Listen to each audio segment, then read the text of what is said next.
Hello, everyone. My name is Karl Lentini. I'm an independent filmmaker based here in Austin, Texas. Men of Law is my film, hopefully coming out later this year. We talk about a lot of different topics on this podcast, and one of them is health, staying strong, staying healthy. And to help us understand how to do that, we have a gentleman here today, and I'm very pleased and honored that he's here with us, John Richardson. And he is the founder of Operation World Without Cancer and founder of the Richardson Nutritional Center. And he's the son of Dr. John A. Richardson, MD, who we will learn about. Thanks for being here, John. Oh, it's my pleasure, Karl. As I say a lot of times, every time I can get on someone's platform and let their audience know that we've had the answer to cancer for 60 years and they've lied to us about it, the first thing they do is like say, oh, another snake oil salesman selling us something that's a secret. But you know, that's really not what I'm about. I'm really about telling the truth and giving people the information and the studies about what God gave us to prevent cancer. Genesis 1:29, he says, "You shall have the seed for thy food." So God gave us the answer to cancer long ago, but we just stopped listening to him. We keep thinking, oh gosh, we can do something man-made. We can inject ourselves with something. We can, take some chemicals and things like that to prevent an absolute deficiency disease. And if we just follow Genesis 1:22 and 1:29, we'd be just fine. And so I'm here to tell this story for the first time to many people, and many people they'll have a hint of something they've heard in the past, but they didn't believe it. And then we'll talk about some myths and the science behind it and some of the studies that have been done of the hundreds, if not thousands of studies and tens of thousands of case histories that we have that proves that absolutely we've known about how to prevent and treat cancer for 100 years, and it's been scientifically proven for 60. But the medical industrial complex doesn't want you or your audience or anybody else to know about it because it's $1 trillion industry that would just go away overnight if it's true that this little lowly apricot seed can prevent you from ever getting cancer. If that's true, which we're about to talk about, then an entire $1 trillion industry, people that went to school for 10 years to learn how to radiate a tumor, will be out of business. Now, I'm not someone with any medical background or experience. However, my father was an orthopedic surgeon, so nothing at all related to cancer. But I do remember him very strongly ranting and raving that he's like, the FDA is killing people. I'm like, what are you talking about? He's like, there are treatments and medicines in other countries that they don't allow here, and people are dying because of it. He was very vehement about that. He didn't get into specifics, and I'm sure he didn't know about anything related to cancer. So that planted the seed, no pun intended, in my mind that there are treatments out there that we just don't know about on purpose. Well, that's very true, and like that's a hard pill to swallow for people, no pun intended. But it's a hard pill for people to swallow that have always believed their doctors had the best for them. And I want everybody listening to think, I know that there's some amazing human beings that are in the medical field that have their heart in it and they want to help people and they want to do things, but their hands are tied if they don't have, if the answer is not found in pharmacology, or surgery, or, and when it comes to cancer, chemotherapy, which is a multi-billion-dollar industry, or radiation. So those are the only three answers in the 1960s when my dad got out of medical school, of University of Rochester Medical School. That's the only three things he could use to treat cancer back then. And guess what, Karl? To this day, the only approved by the FDA treatments for cancer are chemotherapy, radiation, surgery. So if you're diagnosed today, that's the only option you have. And if you say, well, is there any other, options in the medical industrial complex? They'll just say, no, that's it. That's all we have. And what are the chances of survival of this? Well, somewhere in the neighborhood of 6% sometimes, maybe 10%, oh, yours is a very aggressive, the chances of survival for 5 years are so dismal that it's even people in the medical industrial complex are starting to, just realize that this is just not the answer. And especially after we went through the last 5 years with whatever the COVID thing was. And I'm not going to get into, the science and politics behind the COVID epidemic. I'm just going to say that a lot of us figured out that we were lied to about a lot of things, and it's coming out more and more each day. So that has created a vacuum now where people are willing to hear things about cancer that maybe 5-6 years ago, even MDs would go, oh, that's been proven a hoax, that's not real, it's not true. But I'm here to tell you it's not only true, it's factual, and it has been proven so much that I'm able to go out and do 300 podcasts last year telling the story, and basically without a whole lot of backlash other than people once in a while they'll say I'm a charlatan and I'm just trying to sell cyanide for people to make a profit. That's the worst thing people say about me. So you said your father went to which medical school? University of Rochester Medical School in upstate New York. Okay. Yeah, it was Colgate University undergrad, Hamilton College undergrad. He had a separation in 1945, I believe. I should know it exactly. After Pearl Harbor, he signed up for the Marine Corps and left college and became a second lieutenant in the Marine Corps for 2 years, and fought in the Japanese venue. And I have all this military things, and my dad's probably sitting behind me right now getting mad at me that I don't know more facts about it. But anyway, he had a little bit of a break there, and then he continued and got his medical license, and then moved the family in the 1950s to California, and started working at a doctor's hospital, and worked his way up as the head of the hospital in Albany, California, or it was in Hercules, or anyway, it was on the East Bay of San Francisco. And then he branched out and opened his own private practice, specializing in ear, nose, and throat issues and surgeries. Okay. And so how do I say this? How did he discover apricot seeds, or how did he get into this space? Well, when he got into practice, he started to see that every time someone had cancer, ear, nose, and throat, he would fix their problems. He would do minor surgery, things like that. But if they presented with cancer, he'd have to send them off to the oncology department at the hospital, which that wasn't his specialty, and they would never come back. They would go and they would be disfigured, or they would get whatever, and they would die. And the majority, and he thought it was more like 80 to 90% of the people he sent off would be dead, and very quickly. And so he thought there must be something better. So he started looking out there and researching. He ran for Congress twice, once in 1966 and once in 1968, when I was just a young boy. Ran for Congress. He was very politically involved in the conservative field. And then so he started bumping into other MDs like Dr. Larry McDonald of Georgia, who was using natural treatments in his practice. And so he started talking, and it got around. And then he found out about a doctor named Dr. Ernst Krebs Sr.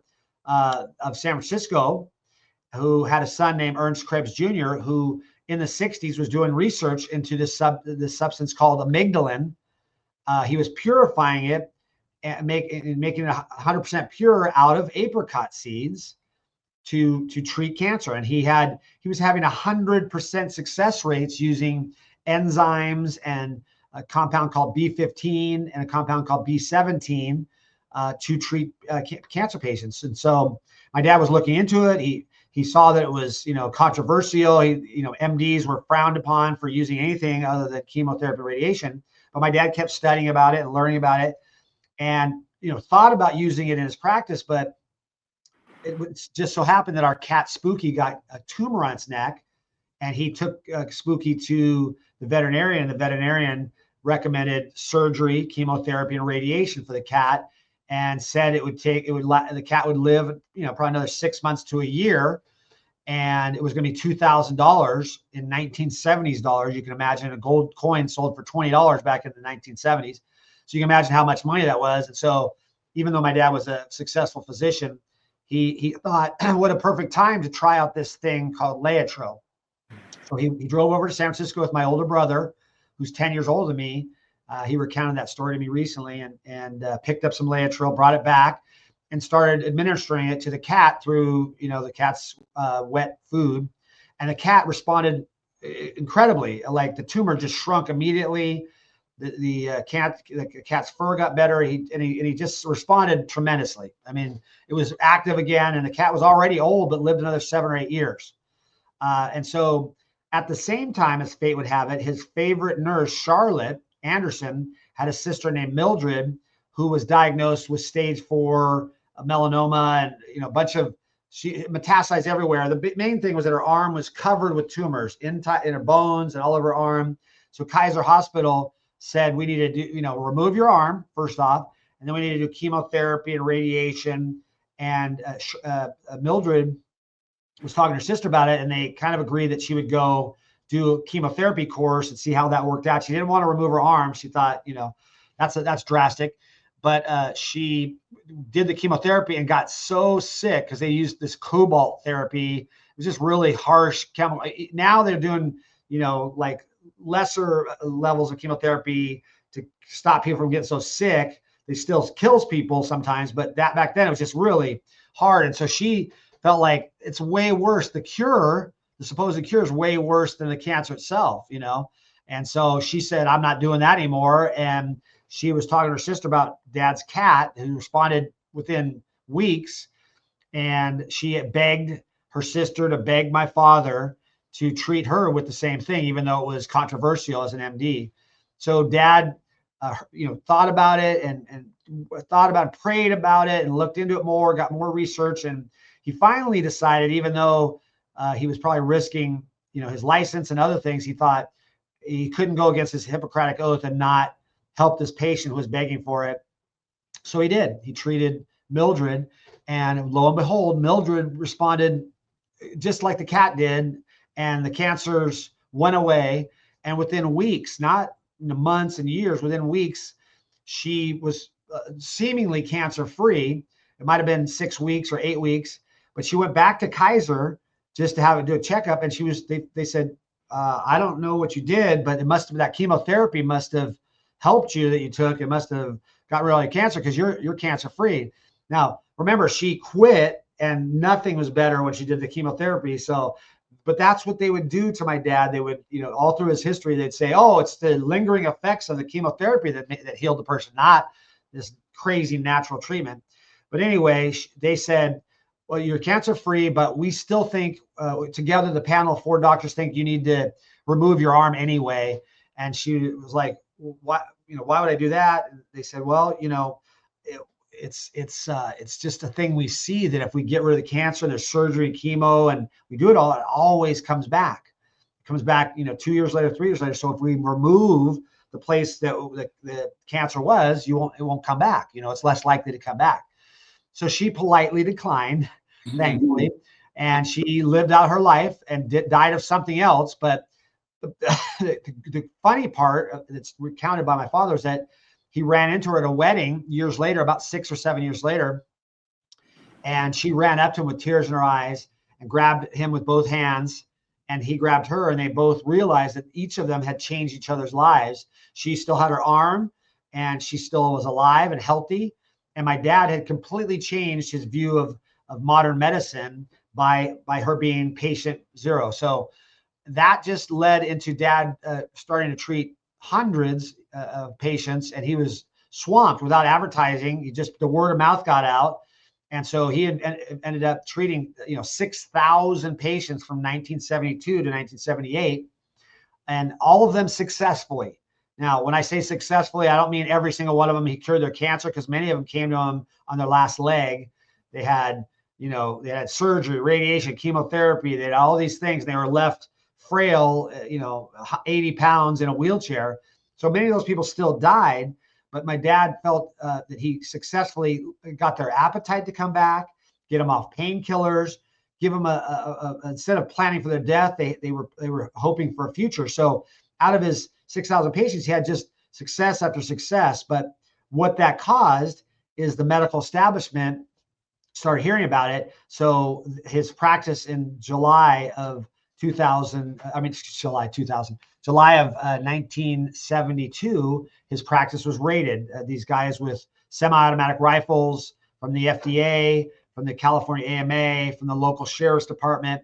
They raided his office and arrested his nurses, confiscated his files, took away the Laetrile. And oddly enough, they had a news crew outside watching the whole thing. You know, you're not supposed to, the police department's not supposed to be doing that, but it was just a concerted effort to discredit my father and what he was doing, even though they couldn't find a single patient to say he wasn't helping them or that he was a quack. It was just what they were saying. So, you know, so that kind of led to, you know, years. He was arrested twice and spent the night in jail twice. He was sued 4 times for conspiracy to smuggle and, you know, for going against anti-quackery laws. And they kept taking him to court, and he was raided. His practice was raided so many times, the staff started figuring out, they had a lookout to see when they were coming, and they would figure out how to hide this stuff. And my mom just recently recounted that story to us. So, you know, it was just his reward for helping people was that he was constantly harassed by the authorities. And so in 1978, he wrote a book 6 years into it that documented without a shadow of a doubt the proof that people had gone through, been told they had cancer, full-blown cancer, went through his therapy, and then were found cancer-free at the same oncology department. And here's what I like to show, because this young man was my age, 1973 or 4, whatever year it was. And he had full-blown cancer. He was sent home to die. It had metastasized into all of his organs. And here he is. Here's his x-ray after going through my dad's treatment. And this young man is named Shane Horton. He was 6 years old when he came to my dad. So that was, you know, 1972 or whatever. And he's still alive today. He's an Alaskan king crab fisherman. And, you know, he's still eating Laetrile to this day, which is basically eating apricot seeds or taking a capsule. And that's just one of the many stories. I've ran into people at conventions and conferences. Hey, I'm case history number 29 in a book. And it's amazing. But what happened to my father was that's the year that he came out with this book that the New York Times published 158 negative articles that year about my father, about Laetrile, about cyanide, about other doctors that were proving it. And they took away his license. They had a medical board in California with 3 doctors on it, one of which was my dad was treating successfully for his cancer. And my dad thought, okay, at least I got one guy on that medical board. The night before my dad went in front of the medical board to take his license away, that doctor resigned for conflict of interest, and they took away my dad's license. My dad's continued to treat that doctor that was on that panel successfully and wiped out his cancer, but my dad lost his license. Now, how did he continue to treat him? Because he brought in other doctors that were in the practice, and he showed them how to avoid going against anti-quackery laws by getting the patients to sign off or whatever they had to do to say it wasn't a treatment for cancer. My dad started teaching the other doctors, don't say it's a treatment for cancer, just say we're helping your immune system. And if the cancer goes away, it's just a great side effect. Mm-hmm. So that's what my dad did for the next 10 years. And then unfortunately, he passed away during open heart surgery, or as a result of open heart surgery in 1988. And other prominent doctors also passed away around the same time as my father. And I can tell a story about another one if we have time, who was a major influence in the world. And they died the same month, you know, the exact same month of 1988. Mm-hmm. That's incredible. And amazing that your father lost his medical license. He continued to help people. He found a way to help people because that's what you do. That's his purpose. That's what his He found a way to do it, to navigate through the powers that be. When you said he faced lawsuits, that wasn't from patients. No, it was government.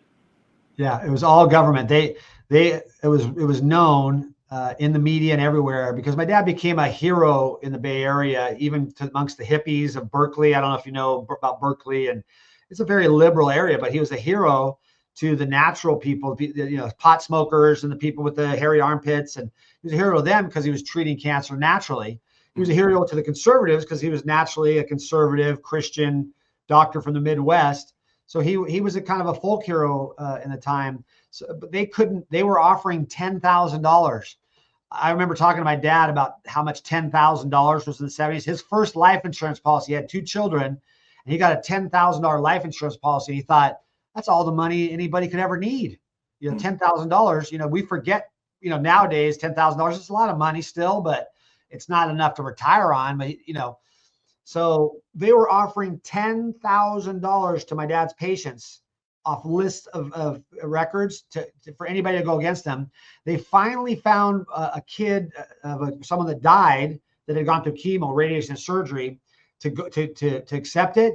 But after he started getting the case, he said, no, I can't continue this. Dr. Richardson's, just too good of a person. And there's nothing he did to kill my mom. She was already, going to die. She was at their end, and she actually got better. So he backed out of it. So they couldn't find someone to be a victim. So their cases, eventually Dad won all of them. But like you see now, lawfare, they can sue you out of existence even if you're innocent. So that's what happened to my dad. At the end, he was representing himself. He still continued to win, but he was either pulled away from making money or he had to spend a lot of money. So it was a very good way to make him look in the media like he was a bad person, because, who gets sued so many times unless they're doing something bad? And also to break his back from fighting, but he never stopped. He continued to speak, continued to fly across the country. He wrote this book, which actually sold a couple 100,000 copies in the first couple of weeks. It was going through reprints. They got it onto Bantam Books. I don't know if you remember that company, but they picked it up and did a copy, and hundreds of thousands of copies of the book sold, because it was a very popular subject in the 70s, because doctors were wiping out cancer naturally with cheaply, inexpensively. I think the normal entire cost of my dad's protocol for a patient that came to his office was like $2,000. A lot of money, no doubt, but far less money than the oncology departments at a hospital. A colon surgery now in the United States averages $200,000 to $250,000.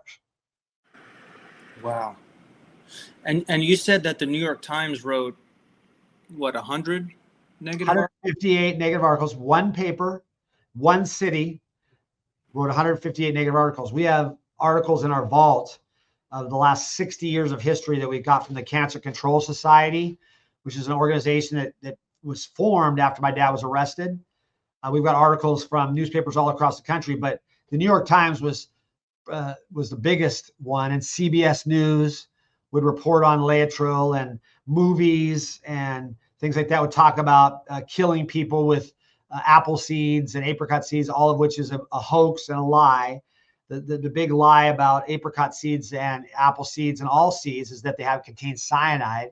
They don't. They contain a molecule called amygdalin that is a compound of a tightly locked molecule of 2 molecules of glucose, which cancer loves to eat, cyanide and benzaldehyde.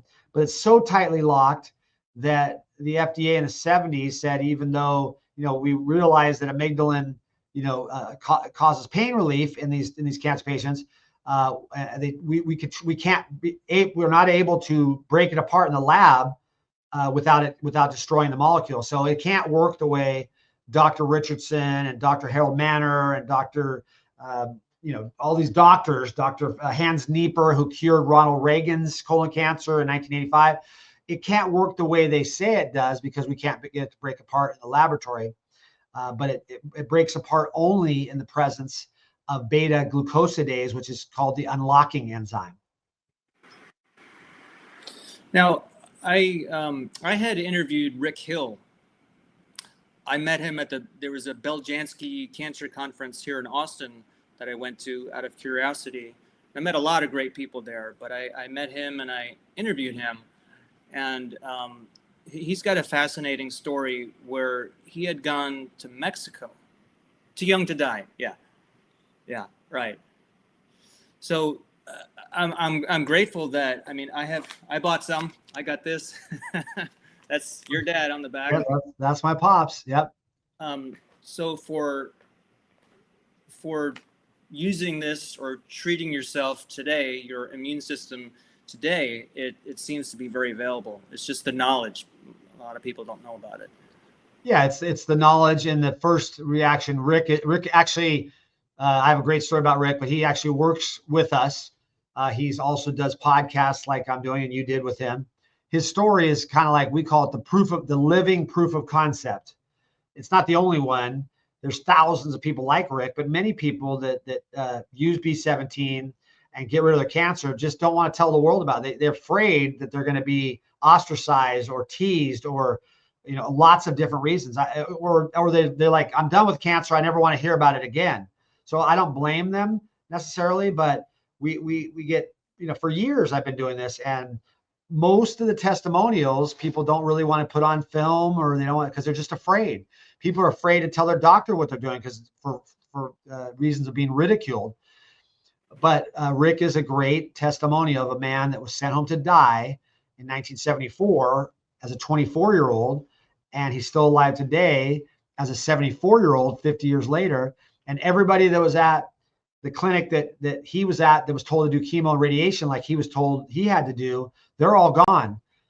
His family members that chose chemo and radiation, they're all dead. Rick is, a survivor, and not the only one. There's thousands and thousands of people just like Rick.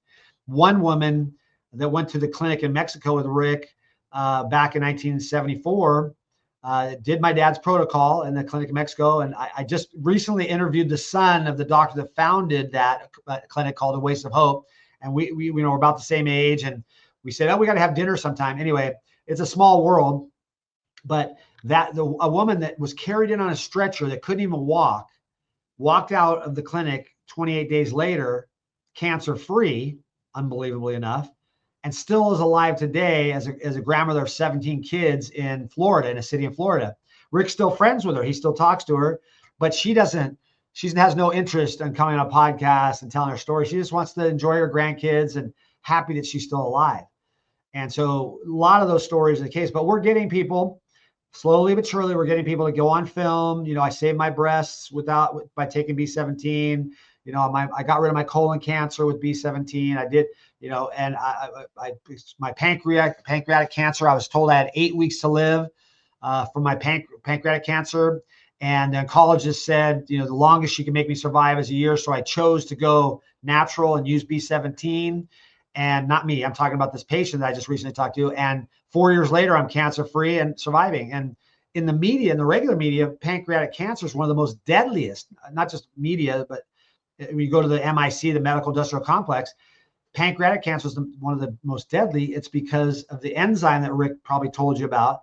The enzymes produced by the pancreas also are the enzymes that help digest the outer slimy coating of the cancer, of the tumors that develop. My grandfather had pancreatic cancer. Once he learned that, it was just a few months and gone. Yep. Well, again, the science, the reason why that happens is because the pancreas specifically creates enzymes such as trypsin and chymotrypsin and bromelain, which is found in pineapples. These are the enzymes that your pancreas creates that are absolutely necessary for your body to digest the outer part of the tumor, so that the B17 or the vitamin C or the vitamin A can get in and kill the cancer cells, the cells that are improperly multiplying. I mentioned beta-glucosidase earlier. Beta-glucosidase is the enzyme that is called the unlocking enzyme. And when it comes in contact with Laetrile floating in your blood or throughout your body, B17, amygdalin that's found in the apricot seeds, it breaks it apart into 4 molecules, 2 of glucose. Cancer loves glucose, cyanide and benzaldehyde, which together are more poisonous than they are separately, and they kill the cancer cell. And well, the thing is, if beta-glucosidase was found throughout your body, that would be dangerous, right? But scientifically, it's found at 100 times the level in a cancer cell that it is in a healthy cell.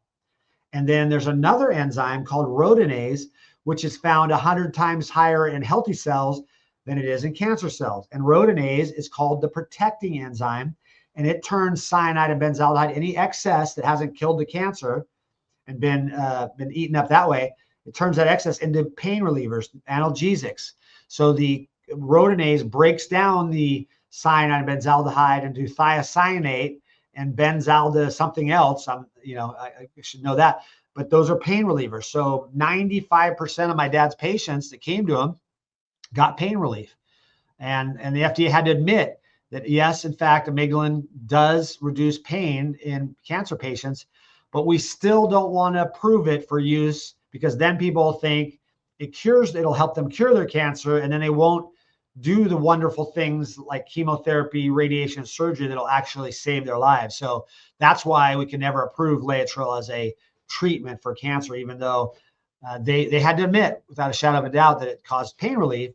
But then all the studies that showed that it actually stopped cancers from metastasizing or actually wiped out cancer, those studies they had to demonize and lie about and cover up so that they could continue making money off of people that develop cancer. That's nothing more, Karl, nothing more than a deficiency disease. Well, thanks for getting into the chemical aspect. Lay person like myself is wondering, how does this work? Yeah. You explained that. Well, if I understand correctly, cancer cells conceal themselves, or they have ways of disguising themselves. Your immune system doesn't recognize them. Is that right? That is partially true. It's a little deeper than that, and I hesitate to get into that because then it's a much longer thing. But I'm just going to tell you, it's been proven. This is some facts that people know. It's been proven that cancer cells act a lot like embryonic cells. They call it the trophoblast, and they're so similar to a baby growing that actually you can test if you have cancer as a male by taking a pregnancy test. They produce a hormone called HGH, and so the body, the trophoblast theory is that your body's sending up repair mechanisms to repair. When you smoke cigarettes and your lung gets damaged, your body sends in repair cells called trophoblasts to fix those damages, or you get hit really hard in the arm and then a tumor develops, or it's the body's repair system. But then if you don't have the right pancreatic enzymes to stop that repair system from continuing growing, or you don't have the B17 in your body to kill the cancer cells that are floating around, then that's when cancer starts to metastasize and grow and develop. It's a little much more scientific than I'm making it sound, but you're right. The cancer does a good job hiding itself from the immune system, and only those enzymes that are produced by your pancreas can hunt it out and get rid of that protein coating that otherwise protects the cancer and lets it keep growing. Mm-hmm. Originally, it was a repair mechanism, but because your pancreas is not producing enough enzymes, or you're eating too much meat, you're eating too much animal protein, same thing as those enzymes do, digesting the outer slimy protein coating of cancer, also helps you digest beef and pork and chicken. So hence the reason my dad said, if you're fighting tumors that are metastasizing, you got to get off of animal proteins altogether, so that the enzymes that you are producing are able to attack the cancer instead of digesting the meat. So a lot of people go, oh, you think meat's bad for you. I eat meat, but I also have enough B17 that I don't have to worry about it. But if someone is fighting it, then they need the enzymes, the pancreatic enzymes, which we call proenzymes. It was after my dad's formula. And so we have like 6 or 8 enzymes in there that you can supplement with. So even if you are eating some meat or you are fighting something, I take them every day.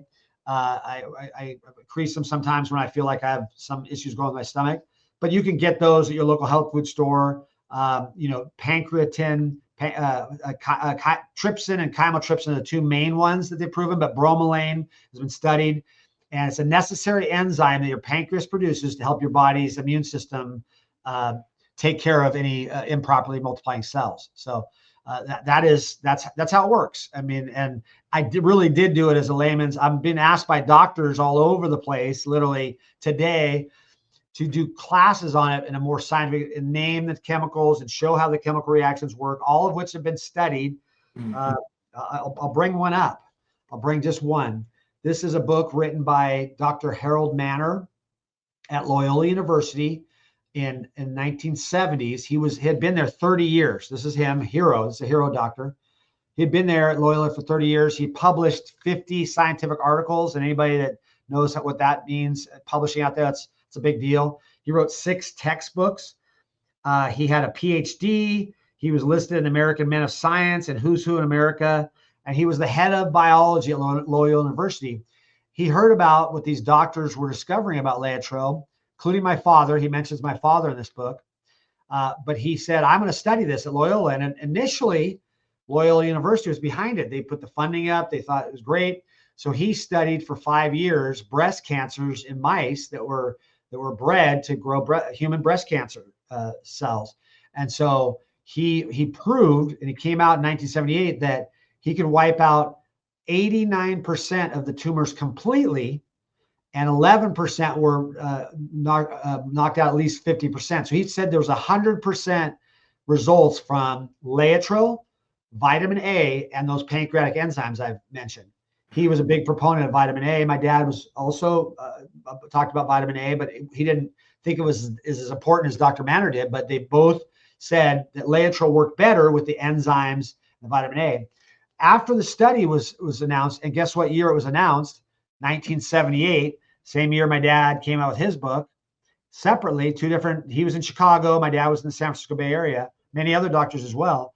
But both doctors were demonized by the New York Times, the Los Angeles Times, all the ABC, CBS, both doctors. And Harold Manor, who was there for 30 years, after he did a human study on 15 women, proving again that his mouse tested therapy was effective on helping them as well, healing many of them, causing pain relief in some of the ones that were on their deathbed.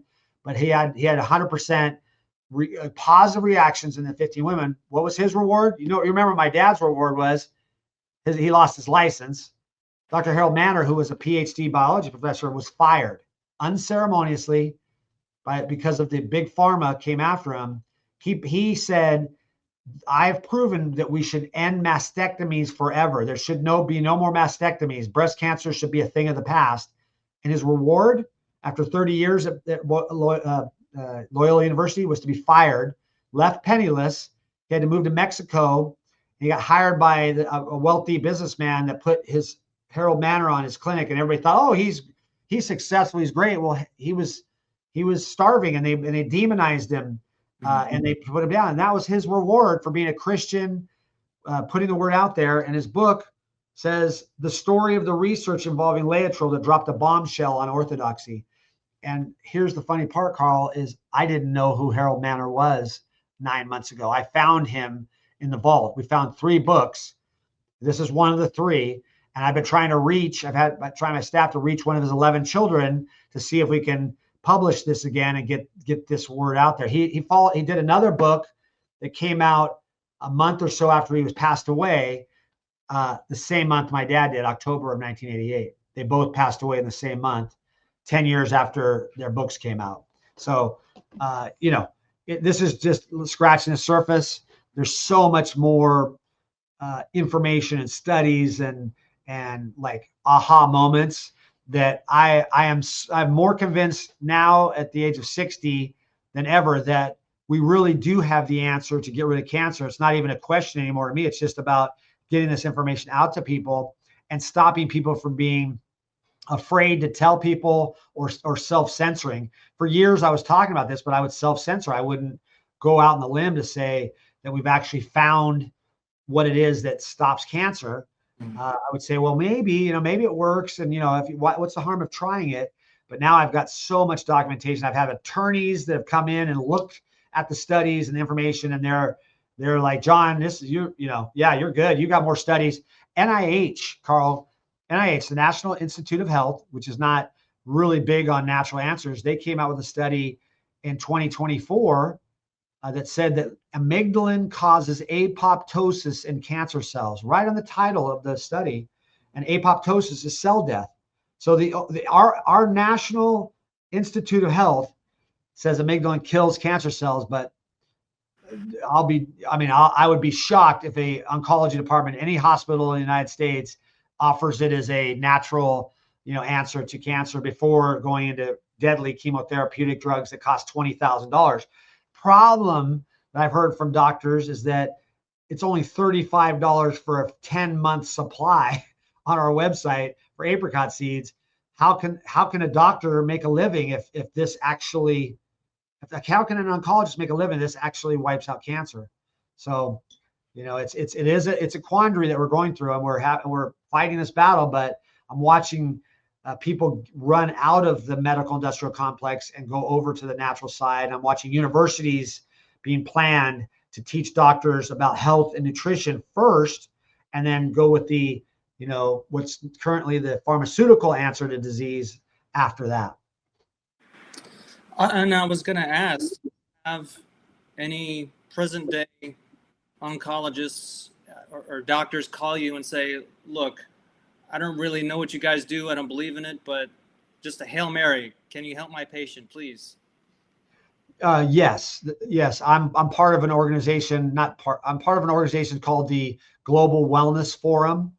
It was a replacement for the WHO. When Trump got in, he immediately got us out of the World Health Organization, which basically most people say it's a world horrible organization, because they weren't, during COVID, they were telling us 10 feet, 6 feet of distance and masks and take about 400 jabs and all this stuff. The World Health Organization, we got out of it, thankfully. We were funding most of it, but it's basically about keeping us controlled and sick. So now I'm on the council on the the Global Wellness Forum.org for natural healing for cancer. People need to write that down and look. There's lots of other doctors, Dr. Mackus, Dr. Ed Group, these doctors that are talking about this. So yes, I'm being approached from avenues that I never thought I'd be approached from, Karl. Literally, if you'd have told me 5 years ago that I was going to be on the council for the Global Wellness Forum of Natural Healings for Cancer, I would have laughed at you. I thought that's not possible. So now I'm being asked to speak at conferences with MDs. I'm asked to come on Gold Care, started by Simone Gold, and speak to her members and her doctors. And those doctors are coming to me saying, I've been doing this forever, John, and I would have kicked you out of my office 5 years ago as well, John, because I would have been afraid of you and thought you were a liar. But now I believe what you're saying. But the problem is, John, I have to relearn 10 or 20 years of my practice. I have to unlearn that to learn this new stuff. And it's not easy, but doctors can make a tremendous living helping people naturally get through cancer. It might be a transition period where instead of making a $200,000 cash in on a surgery, you take that, you spread it over 5 or 10 people and you heal them all. And now they're living a longer life, and now you're seeing them later, and maybe they get something else that you help them heal with naturally. But there's plenty of money to be found in the natural health world, but it's just going to take a change of thinking. So yes, I am being approached by doctors, MDs, to teach them what I know. And I'm a layperson. I'm an investigator. I'm a historian. I'm an author. I'm getting the story out there, and doctors are coming to me on a regular basis, and it's shocking, some of the doctors that are coming to me. World famous brain surgeon Avery Jackson and I have become friends. He's one of the ones that said he would have kicked me out of his office and never let me in. And now he's starting, not because of me, he was already doing it, but he's starting a medical school in North Carolina where he's going to teach 80% natural remedies and 20%, current, what I would call orthodox medicine. I don't even like the word orthodox and alternative anymore, because natural was the orthodox back before 1910, when Flexner report came out, because the Rockefellers wanted people to buy pharmaceuticals made from petrochemicals. They wanted to control not only our money supply, but they also wanted to control our health and our welfare. So they got Flexner to write a report saying all these natural remedies are a scam, they're crooked, they're snake oil salesmen. The only way you can become an MD is to go to a school that's funded by big pharma, so that the only answer we have to all disease is big pharma. And hence a company like Pfizer, which has been around 175 years, Karl, people don't realize that Pfizer is still never come up with a cure for anything. Mm-hmm. cure anything. There's no cure for any disease that Pfizer's come up with a chemical, but they have a lot of pain relievers and maskers of symptoms and things that cause you to need other things, or things that cause side effects, and things that cause you to need more procedures. They have a lot of that going on, but not so much cures. Whereas natural doctors are, you can't call it a cure because of modern medicine, but natural doctors are wiping out diabetes. I have a friend who says he has 100% results from wiping out diabetes in people as long as they follow his protocol. And he's a naturopathic doctor, and many stories like that. But most of them don't advertise or can't get on the news, or you never see them on three-letter agencies, because they get attacked. They get attacked by the trillion-dollar medical industrial complex. Well, natural healers, natural doctors, they have a forum here. They're all welcome here. I don't have, a billion followers, but hey, got to start somewhere. Absolutely. And so we're developing lists of doctors every day that use Laetrile and natural remedies. We call them, natural remedies, natural healing things for your immune system. Adjunctive therapies is another word. We stay away from cure, treatment. We're not diagnosing diseases. We're just helping the immune system. But the doctors that are coming out, my son talked to a doctor over the weekend who's been using Laetrile for years in Florida, and uses over 1,000 vials of B17 every month. And we had never heard of each other. So it's really cool to know that we're starting to uncover doctors that are willing to let people know about what they're doing, and they're having tremendous results. There's a doctor based right here in Tempe, Arizona, who I didn't know 9 months ago. His name is Dr. John Murphy, and he's an MD that's been using Laetrile for 25 years. And I'm looking for a book.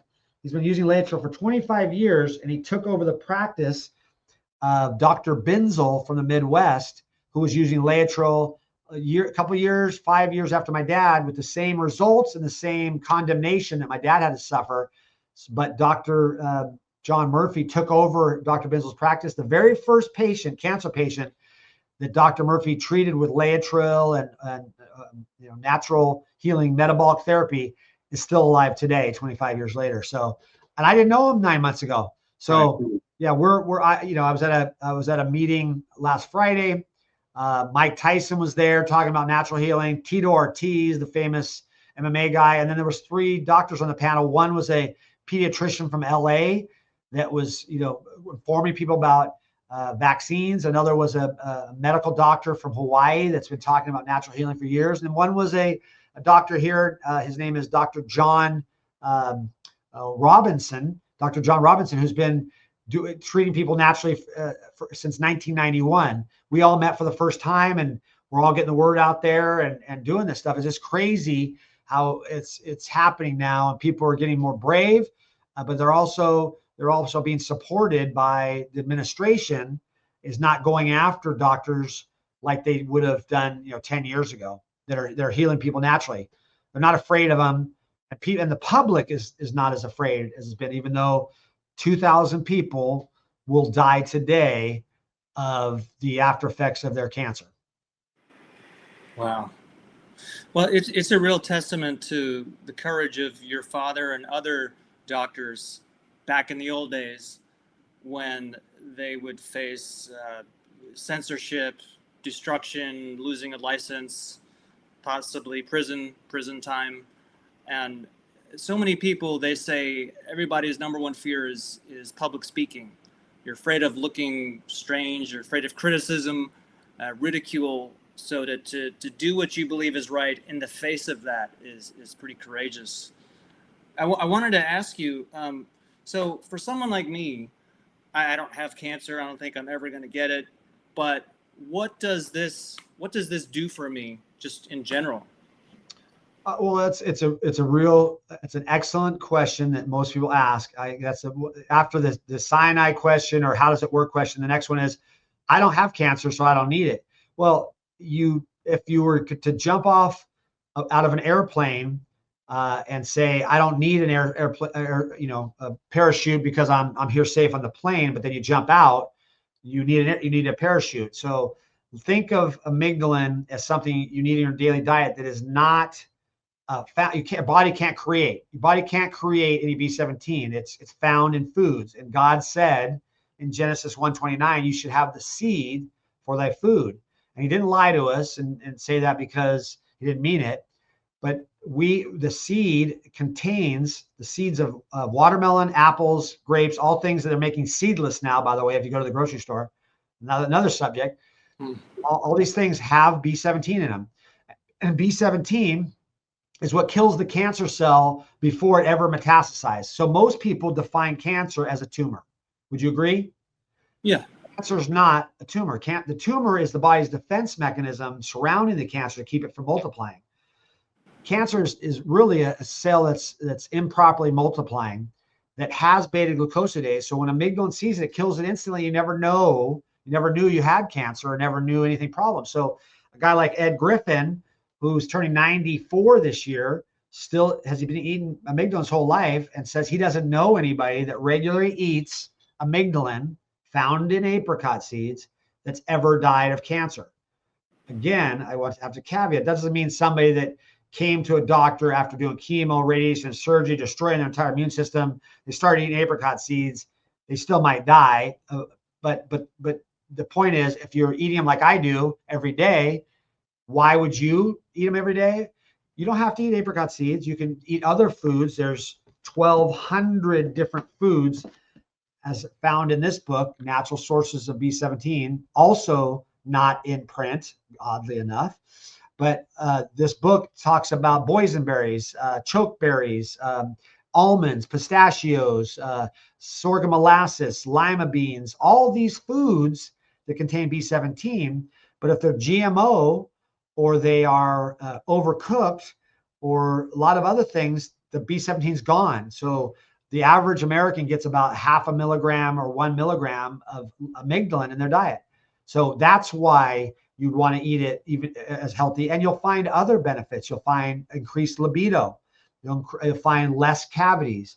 You'll find better lung function. You'll find more energy. Amygdalin and B15 found in apricot seeds help increase our lung capacity and our body's ability to carry oxygen in the blood.